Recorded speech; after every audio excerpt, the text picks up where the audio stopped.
All right. Obviously, we know that the baseball season is on its way to the end. The playoffs are here. So it's time for the Sportsmanlike Conduct 2010 Major League Baseball Awards show. Woo! By the way, I have to, well, we get on to baseball to give props for Love of the Game, because it was on TV today. We watched it. Such an amazing movie. It is a really good movie. It kind of makes me shed a tear at the end. I'm not gonna lie. Dude, Vince Scully. He really gets to you at the end. He does, dude. The line where he says, maybe he has just enough left in that right arm of his to shove the sun back up in the sky and give us one more day of summer. Kind of the situation the Rays will be in tomorrow night. Yes. Kind of. With Price on the hill. Go Rays. I want to see that ACS. Oh, I do. I definitely. Oh, as a Yankees fan, I want to see the Rangers. But as a baseball fan, I want to see Rangers. No offense to the Rangers or anything, they do have a really good team and they're fun to watch. But the Rays, Yankees, I think will just be incredibly intense. Yes, it's gonna be a good game, good series. All right, we don't have that much time, so AL. Let's just get straight to it. AL MVP. I'll let Greg start it off. Who you doing, bud? Josh Hamilton. Josh Hamilton. I'm giving it to not necessarily to the player who has is the best statistically this year, although he did lead in batting average by a lot. Yeah, he was the best statistically. I'm giving it to the player who is the best player, and that's Josh Hamilton. I don't think there's really any denying that he's the best player in the American League right now. I beg to differ, but I'm gonna let Tony get his pick in first too. You guys are gonna attack me on my pick, so I'm sticking with him. I like Hamilton. I mean, the guy just had an amazing year. He only had, like, we were talking about this earlier, like, you know, if he only plays, he missed a fifth of the games this season, but to me, that he still had 540, so he still had 518 at bats. Yeah. I mean, he had an amazing year. I'm really not trying to take anything away from him. I mean, led the league in batting average, OPS by a lot, slugging. I mean, it was. I mean, in fourth in on base percentage. Yes. So obviously he's ridiculous. Had an amazing year. You gotta give it to him. Had 100 RBIs in only 133 games. But I do have your guys second on my back. I'm giving the MVP to Carl Crawford this year, just because everything he does for the team and his numbers are, to me, his numbers are right there. What was his batting average? His batting average was 307. Yeah. 52 points. I understand that. 52 points lower than Josh Hamilton, Rob. Sorry. 47 stolen bases. He had 110 That's runs. Like 110 runs scored. Led the league. What if he batted 250 and Josh Hamilton batted 302? You wouldn't say, oh, you know, wouldn't, 50, if Josh Hamilton batted 302, you wouldn't be talking about Hamilton right now winning the MVP. I think just because I think you get to a certain point where you almost hurt yourself by having such a high batting average, not being good in the other categories. I feel like you don't see the difference between like 345 and 359 as being a big deal, but it's just as big of a difference as any other 15 points in the spectrum. It's just a matter of hits. I agree. I know it's a matter of hits, but he was so much better of a hitter than Carl Crawford this year.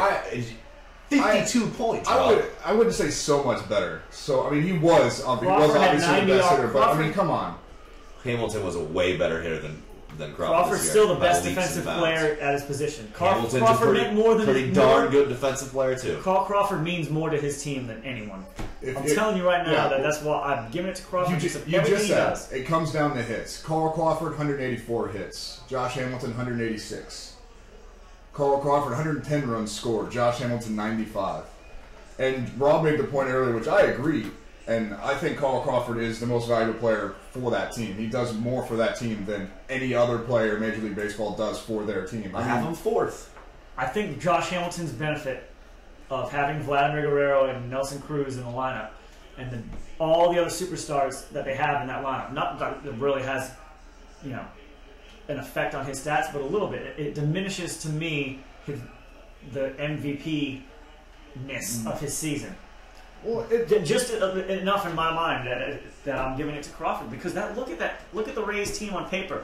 They're the worst in batting average in the American League. Yet third in runs scored. We were saying this earlier, all because of everything that Crawford brings to the table offensively. His speed, his clutchness, He can drive in the runs and set the table. Yeah. Like they moved him from second to third in the order, whatever you need him to do, and he does it at a top-notch level. It's just incredible. The Rays scored 803 runs this season, third most in the major leagues. Carl Crawford had 200 runs accounted for, 90 RBIs, 110 runs scored. A quarter of the team's runs. A quarter of the team's runs. Just not to mention all the game-saving catches he has in the field. I love what Crawford. I think Hamilton wins it. He deserves to. I got Carl Crawford second on my ballot. I have Hamilton a very close second. Nothing against Carl Crawford, and I realize what he did for his team, but Hamilton is just the best player. And his team, you can't say, oh, well, yeah, Crawford might mean more to his team because there are more stars on Texas, but he played for a very good team. What? You can't... So, I mean, you're either going to give a guy credit for having a great year when he's on a bad team. No, I'm giving him credit. He's second in the MVP race to me. I'm giving him a ton of credit, but I'm just saying I think Carl Crawford to me is more valuable guy this year. To me, if you hit 359, you have trouble not winning the MVP, even if you only hit 15 home runs and driving 75 or 80 runs. Like if Ichiro batted 359 this year, I'd be saying. And they had like even close to 500, I'd be saying Ichiro MVP. 359 with 32 home runs and 100 RBIs, OBP over 4. Yeah, led the league in OPS. I mean, he's the best player in the league.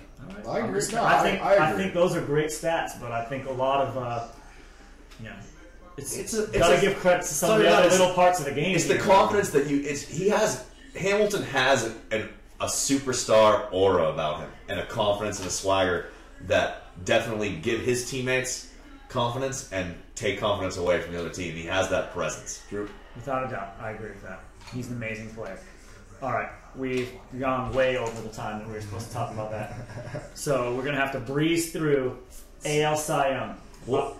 Let's finish the rest of our five. Let's do top 5 MVP because we're going to have to use this whole segment on MVP anyways at this point. It's an important topic. Yeah, it is. I think we need to discuss this on our top 5. Tough call this year to me. There is going to be a split. Cano's in there. Mauer. A lot of people are going to say Cabrera's the MVP. He had 126 RBIs. He had 126 RBIs, and he only finished .02 behind an OPS behind Hamilton. Yeah. So he was...